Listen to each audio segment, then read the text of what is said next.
నమస్తే, welcome to our channel. నేను పద్మిని. ప్రస్తుతంతో పాటు ప్రముఖ ఆధ్యాత్మికవేత్త, ఆస్ట్రోన్యూమరాలజిస్ట్, వేదిక్ వాస్తు స్పెషలిస్ట్, శ్రీ విద్య మరియు హనుమత్ ఉపాసకులు బ్రహ్మశ్రీ డాక్టర్ శివయోగి సిస్లా జయశంకర్ గారు మనతో పాటు ఉన్నారు. మాట్లాడదాం. సార్ నమస్తే. సార్ రసవత్తరంగా మారింది సార్ ఎన్నికల వేళ పరిస్థితులన్నీ. ఎప్పటికప్పుడు ప్రతి 5 ఏళ్లకి ఈ పరిస్థితి ఉంటుంది. ఇదే నేపథ్యంలో సాగుతూనే ఉంటుంది రాజకీయ వాతావరణం అంతా కూడా. అయితే ఈసారి ఇంకాస్త రసవత్తరం అనే దానికి ఇంకాస్త సార్థకత వచ్చిందేమో. అటు సెంట్రల్ ఎలక్షన్స్ కానీ, లేకపోతే ఆంధ్రప్రదేశ్ లో వచ్చేటటువంటి ఎలక్షన్స్ కూడా ఖచ్చితంగా చాలా ఉత్కంఠనైతే క్రియేట్ చేయబోతోంది. As a numerologist, what is your analysis? As a astrologer మీరు ఎలా చూస్తారు ఈ ఎలక్షన్స్ ని? ఏ పార్టీ రూల్ చేయబోతుంది ఇత్యాది విషయాలు ఒక్కసారి మాట్లాడుకుందాం సార్. తప్పకుండా మనం ఈ ఎన్నికల గురించి మనం మాట్లాడుకుందాం. బట్ ఈ ఎక్స్క్లూజివ్లీ ఈ వీడియో మటుకు ప్రిడిక్షన్స్గా ఎవరు వస్తారు, ఎవరు గెలుస్తారు అనే ప్రేక్షక పాత్ర వహించకుండా ఒక పౌరుడిగా, బాధ్యతాయుతమైన భారతదేశ పౌరుడిగా మనం మాట్లాడుకుందాం. ప్రస్తుత రాజకీయాల్ని, ఈ రాజకీయ ముఖ చిత్రాన్ని కనుక గమనిస్తే దేశవ్యాప్తంగా కూడా ఈ ఎన్నికలు అనేది ప్రతి ఒక్కళ్ళకి చాలా కీలకమైన విషయంగా అయి కూర్చున్నాయి. ఖచ్చితంగా రాజకీయ పార్టీలకి, ఏ పార్టీకి ఆ పార్టీ ఈ ఎన్నికలు చాలా కీలకమైనవి. బీజేపీకి చూస్తే అక్కడ వాళ్ళు మళ్ళీ 3వసారి అధికారంలోకి రావడం, హిందుత్వానికి ఇప్పుడు గతంలో ఆ పార్టీ చేసిన, బీజేపీ చేసిన అభివృద్ధి పనులు కానివ్వండి, రామాలయ నిర్మాణం కానివ్వండి, ఏదైనా సరే భారతదేశ భవిష్యత్తుకి కీలకంగా మారనున్నాయి ఈ ఎన్నికలు. వాళ్ళకి గెలుపు అనేది అవసరం. ఇప్పుడు 3వసారి అధికారం రావడం అనేది అవసరం. అట్లాగే చూస్తే ఇతర పార్టీలకు కూడా ఈసారి రాకపోతే ఇంకా మళ్ళీ భవిష్యత్తులో ఆ పార్టీల మనుగడ ఉంటుందో లేదో కూడా తెలియనటువంటి ప్రశ్నార్థకంగా మారేటటువంటి అంశంగా ఉంది. కాబట్టి ఎవరికి వాళ్ళకి కీలకమైంది. రాష్ట్రంలో కనుక చూసుకున్నట్టయితే ఏ పార్టీకి ఆ పార్టీ, ఒక పక్కన కూటమి అనుకోండి, తెలుగుదేశం, ఈ ఎన్నికలు వాళ్ళకి కీలకమైనవే. ఈ ఎన్నికల్లో గెలవకపోతే నెక్స్ట్ ఏంటనేది కూడా ప్రశ్నార్థకం. అట్లాగే అధికార పార్టీ జగన్మోహన్ రెడ్డి గారిని చూసుకుంటే వారికి కూడా ఈ ఎన్నికలు చాలా కీలకమైనవే, చాలా అత్యవసరం. ఈ తరంలో గెలుపు కోసమే ఆయన ఈ 5 ఏళ్ళు పనిచేసుకుంటూ వచ్చారు, ప్లాన్ చేసుకుంటూ వచ్చారు. కాబట్టి ఆయన అంత ధీమాగా ఉన్నారు. ఇకపోతే ఇటు జనసేన పవన్ కళ్యాణ్ గారిని చూసుకుంటే ఆయన రాజకీయాల్లోకి వచ్చి 10 ఏళ్ళు అయింది. సో ఇప్పటి వరకు తన ఎమ్మెల్యే స్థానమే తను గెలవలేదు అనే ఒక అపవాదుని ఆయన మోస్తూ అలాంటి ఘోరమైన పరాజయాన్ని ఆయన భుజాల మీద పట్టుకొని నిలబడి చేస్తున్నాడంటే ఒక బాధ్యత గల పౌరుడిగా, ప్రజల మీద ఉన్న ప్రేమతో, ప్రజల భవిష్యత్తు మీద ఉన్న భయంతో తాను కష్టపడి చేస్తున్నాడని చెప్పుకోక తప్పదు. ఇది విజ్ఞత వాళ్ళకి ఉన్న వాళ్ళకి ఎవరికైనా అర్థమవుతుంది అతను చేసే పని. ఆ కన్సిస్టెన్సీని ఖచ్చితంగా మెయింటైన్ చేస్తున్నారు, గెలుపోటములతో సంబంధం లేకుండా కేవలం తాను ప్రజల భవిష్యత్తే పరమావధిగా తను చేస్తున్నాడు. సో ఇటు పక్కన కూటమి, అటు పక్కన వైఎస్ఆర్సిపి, కేంద్రంలో బీజేపీ, అపోజిషన్ పార్టీలు, కాంగ్రెస్తో కూడుకున్న మిత్రపక్షాలు అన్నీ ఏవైతే ఉన్నాయో అవన్నీ, ఎవరికి వాళ్ళకి ఈ ఎన్నికలు చాలా కీలకమై కూర్చున్నాయి. సో ఇప్పుడు ఇక్కడ గెలుపోటములు ఎవరు వస్తారు, అధికారం ఎవరు చేపడతారు అనే దాన్ని పక్కకు పెడితే ప్రజలు బాధ్యతగా ఓటింగ్ చేయాల్సిన అవసరం 100కి 100 పాళ్ళు ఈ ఎన్నికల్లో ఉన్నది. ప్రతి ఎన్నికల్లో ఉంటుంది. ఈ ఎన్నికల్లో ప్రజలు గనక, ఓటరు మహాశయుడు గనక తప్పటడుగు వేస్తే భారీ మూల్యం చెల్లించక తప్పదు. కనుక ఓటరు అనేవాడు కీలకం. మన భవిష్యత్తుని మనమే నిర్మించుకోవాలనుకునే ఉద్దేశంతో ఏర్పాటు చేసిన ప్రజాస్వామ్యంలో నిజమైన ప్రజాస్వామ్యాన్ని నిలబడాలంటే ఓటరు విజ్ఞతతో వ్యవహరించాలి. ఏంటి చిన్న చిన్న తాయిలాలకు ఆశపడి భవిష్యత్తును అమ్ముకోకూడదు. ఒక పక్కనేమో ట్రెడిషనల్ రాజకీయాలు, అంటే డబ్బుతో చేసే రాజకీయాలు, మరో పక్కన కొన్ని నిస్వార్థమైన రాజకీయాలు, నిస్వార్థమైన అంటే సాంప్రదాయపు పార్టీగా కాకుండా, ఇప్పుడు పవన్ కళ్యాణ్ పార్టీ ఉందనుకోండి, డబ్బు లేదు వాళ్ళ దగ్గర, ఆ. కష్టపడుతున్నారు, తిరుగుతున్నారు, చేస్తున్నారు. సో ఈ రకంగా చూసుకున్నట్టయితే ఈ ఎన్నికలు అనేది ఎవరికి వాళ్ళకి కీలకమైంది. అయితే వాళ్ళందరి సంగతి పక్కన పెడితే నేను చెప్పేది ఏంటంటే మన రాష్ట్ర భవిష్యత్తు కానీ మన దేశ భవిష్యత్తు కానీ బాగుండాలి అంటే ఓటరు బాధ్యతాయుతంగా మెలిగి కరెక్ట్గా ఆలోచించి విఘ్నతతో ఓటింగ్ చేయాలి, విఘ్నతతో ఓటింగ్లో పాల్గొనాలి, దేశ భవిష్యత్తును దృష్టిలో పెట్టుకోవాలి. ఎవరు మంచి ఎవరు చెడు, ఎవరు వస్తే బాగుంటుంది ఎవరు వస్తే భవిష్యత్తు బాగుంటుంది అంటే ఇవాల్టి కోసం ఆలోచించొద్దు. మానవుడిగా పుట్టినందుకు మనం భవిష్యత్తు గురించి ఎప్పుడు ఆలోచించాలి. ఇక్కడి నుంచి నెక్స్ట్ 5 ఏళ్ళు ఏంటి, నెక్స్ట్ 10 ఏళ్ళు ఏంటి, నెక్స్ట్ 20-30 ఏళ్ళు ఏంటి. ఒక పక్కన ఉండే ప్రకృతి వైపరీత్యాలు, బాగా వేడిమి పెరిగిపోయింది, నీళ్లు తగ్గిపోయినాయి, సో ప్రకృతి వనరులు తగ్గిపోయినాయి, వ్యవసాయం చేసేవాళ్ళు లేరు, భవన నిర్మాణ కార్మికులు లేరు, రేపు పొద్దున్న తిండి గింజలు పండించేవాళ్ళు లేడు. ఇలాంటి సమయంలో ఓటరు మహాశయుడి యొక్క విఘ్నత బాధ్యత అనేది చాలా కీలకంగా మారనుంది. ఓటరే నిర్ణయించాలి. దీన్ని భగవంతుడు కూడా సాక్షిభూతంగా, భగవంతుడు కానీ గ్రహాలు కానీ ఈసారి ఎన్నికల్ని సాక్షిభూతంగా చూస్తూ ఉంటాయి. మీ భవిష్యత్తును మీరు నిర్మించుకుంటారా బాబు అని. Right right. అయితే ఇవన్నీ ఎలా చెప్పినా కూడా మీరు ఇందాక అన్నట్టుగా తాయిలాలకి ఆశపడని వాళ్ళు అంటూ ఉండరు. డెఫినెట్ గా డబ్బు విషయం వచ్చేస్తే ఒకవేళ డబ్బు పంచి పెట్టే పరిస్థితి ఉంటే ఖచ్చితంగా తీసుకునేటటువంటి పరిస్థితుల్లోనే ఉంటారు, తీసుకుంటారు. కొన్ని చోట్ల అవేర్నెస్ ఎట్లా ఉందంటే మేము ఇక్కడ డబ్బులు తీసుకుంటాం కానీ మాకు నచ్చిన వాళ్ళకి ఓటేస్తామనే పరిస్థితిలోనే ఉన్నారు.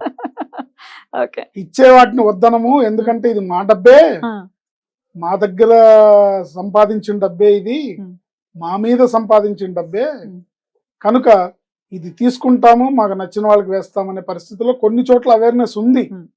బట్ అది పూర్తి స్థాయిలో ఉంటే గానీ ఈ డబ్బు రాజకీయాలు పోవు.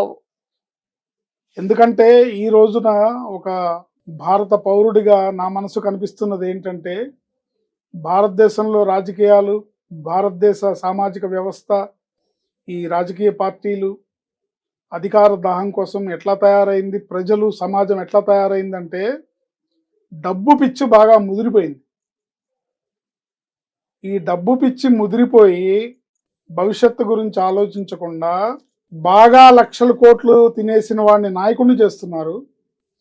అన్నీ వదిలేసి వచ్చిన వాడి గురించి చర్చలు పెట్టి వీడు అసమర్థుడు, వీడు పనికిరాని వాడు, వీడు వెధవా అని చర్చలు పెట్టి డిబేట్లు పెడుతున్నారు. ఇది చాలా సూచించదగిన అంశం. దౌర్భాగ్యం.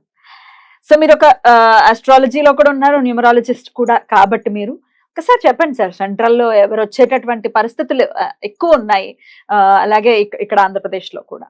సెంట్రల్ లో వారు వన్ సైడ్ అండి. ఏంటి దీంట్లో ఎటువంటి సందేహం లేదు. బోల్డ్ అంతా గాంభీర్యాన్ని ప్రదర్శిస్తున్నాయి అపోజిషన్స్. ప్రదర్శిస్తాయి, ఎవరికి వాళ్ళు ప్రదర్శించకపోతే మనుగడ సాగించలేరు కదా. అలాగే రాంగ్ గా కొన్ని పోర్ట్రే చేసేటటువంటి ప్రయత్నం చేస్తున్నారు. అంటే ఒక వర్గం ప్రజలు ఇంకా వాళ్ళకి వేరే దేశమే శరణ్యం అయ్యే పరిస్థితి వస్తుంది ఒకవేళ ఇప్పుడే ఉన్న పార్టీ గనక కంటిన్యూ అయితే అనే మాట కూడా వినపడుతుంది.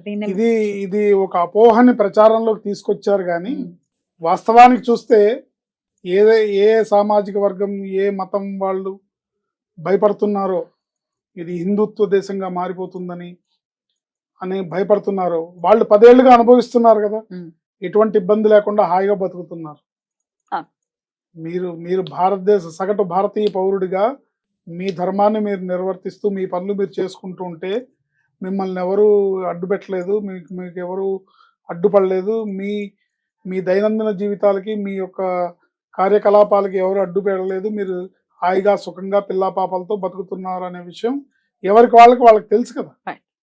కనుక నిజమైన ప్రజాస్వామ్యం, నిజమైన మన హిందుత్వ ధర్మం వర్ధిల్లాలంటే మళ్ళీ బీజేపీ ప్రభుత్వమే కేంద్రంలో అధికారంలోకి రావాలి. వస్తేనే మన ఆలోచన ఇదేదో మతానికో లేకపోతే ఒక పార్టీకో సంబంధించి ఆలోచిస్తే ఈ ఆలోచన తగదు. కానీ మనం గనక మన దేశం ప్రపంచ స్థాయిలో, ప్రపంచ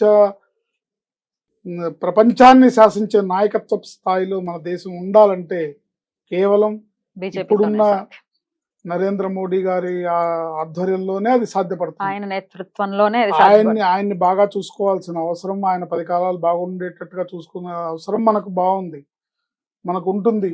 మనం ఆయన్ని చూసుకోవాలి. ఆయన ఉంటేనే అందరికీ సమన్యాయం జరుగుతుంది. పొరపాటున ముష్కరులు కానీ ఇతరులు కానీ ఆయనకి ఏదన్నా హాని తలపెట్టి గ్రహపాటు వశాత్తు ఆయనకి ఏదన్నా ఇబ్బంది వస్తే, ఏ యోగి లాంటి వాళ్ళు వచ్చారంటే అప్పుడు నిజంగానే అనుకున్నది అవుతుంది. జాగ్రత్త. కాబట్టి ఆయన్నే జాగ్రత్తగా చూసుకోండి, ఆయన ఉండేటట్టే చేసుకోండి. రైట్. ఇక సెంట్రల్ అయితే వార్ వన్ సైడ్ అని చెప్తున్నారు, మరి ఆంధ్రప్రదేశ్ గురించి ఏం చెప్తారు? ఆంధ్రప్రదేశ్ లో చెప్తున్నాను కదండి, ఎవరికి వాళ్ళు ధీమాతో ఉన్నారు. ఇప్పుడు ఇటు కూటమి ప్రతి ఊర్లో రోడ్ షో చేస్తూ ప్రచారంలో పాల్గొంటే విపరీతమైన జనాలు, విపరీతమైన ఫాలోయింగ్ తోని ఎక్కడ చూసినా సరే మాదే విజయం అన్న ధీమాతో కూటమి ఉంది, మాదే విజయం అన్న ధీమాతో వైసీపీ కూడా ఉంది. సో ఇందులో కీలక పాత్ర వహించేది ఓటరు, ఆయనే వహించాలి. ఎందుకంటే ఈ ఎన్నికలు ఎవరికి వాళ్ళకి కీలకం. మనం ఇందాక అనుకున్నట్టుగా వైసీపీ వాళ్ళు మళ్ళీ రావాల్సిన అవసరం ఆ పార్టీకి ఉంది. ఖచ్చితంగా ఈసారి గెలవాల్సిన అవసరం చంద్రబాబు నాయుడు గారికి ఉంది. మొదటిసారి గెలిచి తను అసెంబ్లీకి వెళ్లాల్సిన బాధ్యత పవన్ కళ్యాణ్ గారి మీద ఉంది. బీజేపీ కూడా ఎంతో కొంత తన స్థానాన్ని పదిలం చేసుకోవాల్సిన అవసరం బీజేపీకి కూడా ఉంది.